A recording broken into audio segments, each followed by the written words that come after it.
Ọhaneze Igbo mụrụ nze mmụọ ozi ekenekwa m unu. N'anya na screen gị onwe ihe fọdụ. Ihe a bụ that group anonymous a na-akpọ ha anonymous. Mgbe m na-ekwu okwu maka Muslim communities in Enugu State and how they are about to be empowered and the way ka ndị anụnwa si move, ndị mmadụ sị m na nwere ihe mmadụ na-ekwu.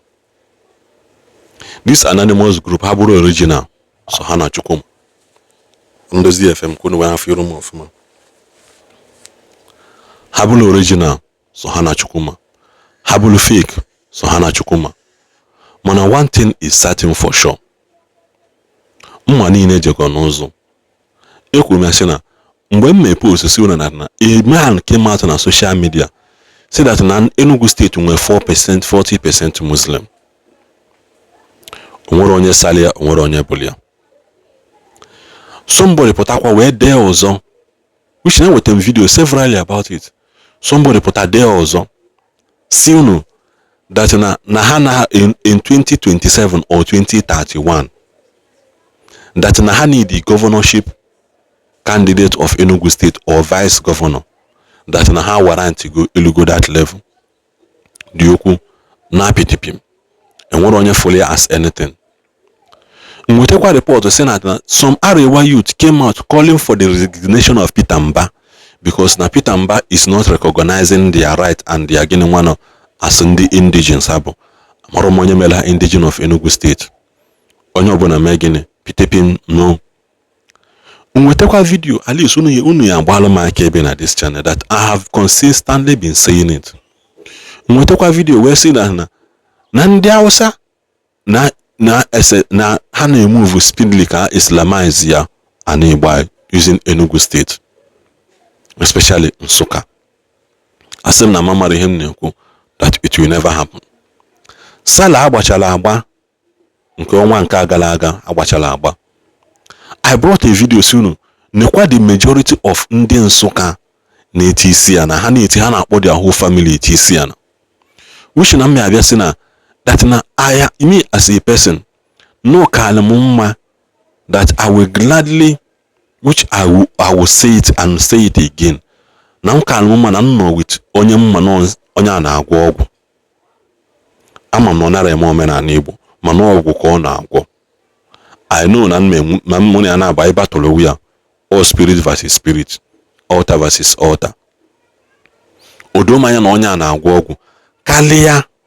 You know, with onye ya patasem na good morning no, good afternoon no, olondo ya asi that can boldly T-bomb na arụ ya bani ma ha gbuo over 100 and 200 people. No sorry ma. This is the agenda these people. And ma gwa mo no say na money is being exchanged hands here. These Muslim communities no na Nsukka, they don't care about your insecurity. Anara ekwu okwu maka ya. Oburu hanwa ka na agụlụ maka na na-alụ ụzọ. Oburu hanwa bụ na transformer mebiri emebi. Oburu hanwa bụ na nefula na ose ihe aka n'ubi. They don't care and they don't speak about it. They don't care the after ka na atoga souls na aga. I believe in by now na Google that report that stay na screen. Mana oburu na eforo ya, let me read it out so that we got that. Anonymous region. When for this post, it was already 3 hours late. Or we say this is anonymous, this is the dominion, this is legion. Dominion, buihena imogohaba imogohepoko. Then legion is not an anahabo phone. Bible make I got that now when then that spirit went into a mokanaya now gathering. It's a legion. One person speaking on behalf of thousands. That is legion. Or we say, we don't spread fake news or misinformation or propaganda. Nahana hebu fake news. Nahana he spread propaganda.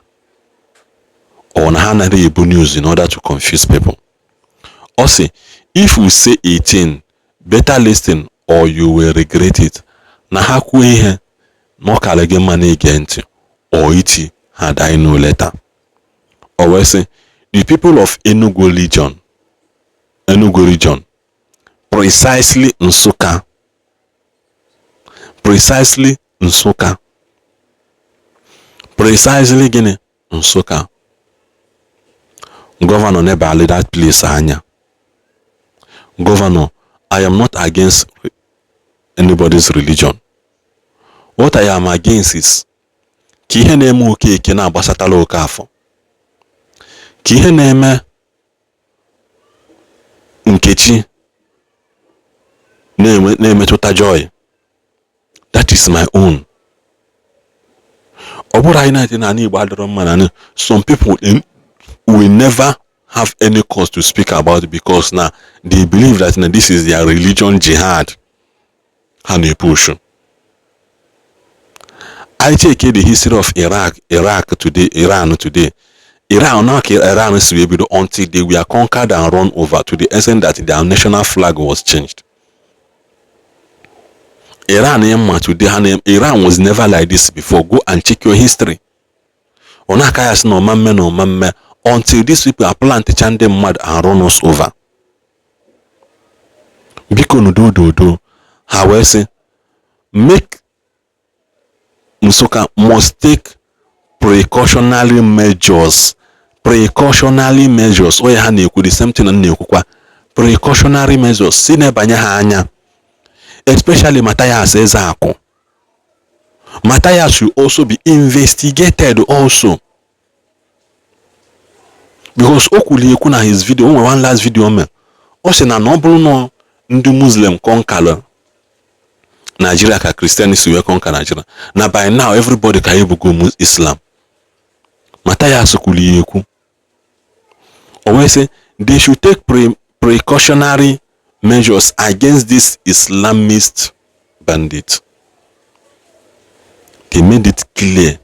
Islamist, because definitely only Igbo nara TBC and before Chagalia, I need somebody that will guide him. That is how they move.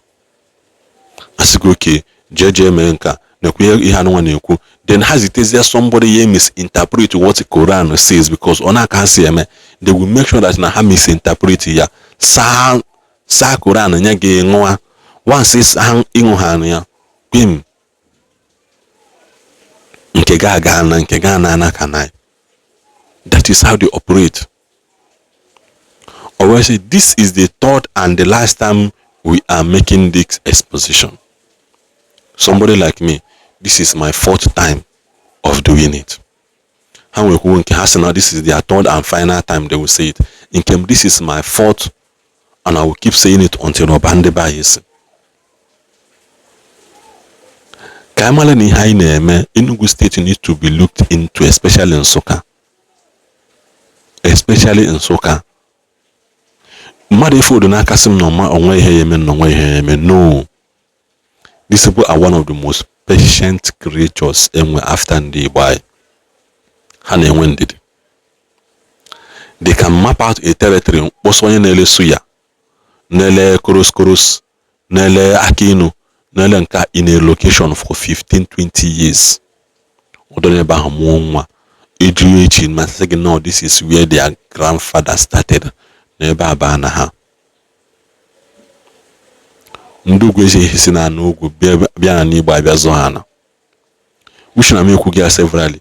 Onwere ndị be anyị convert si na ha na-eme conversion na ha na-eme I am not against you biko na convert na kwube ha ebe ahụ.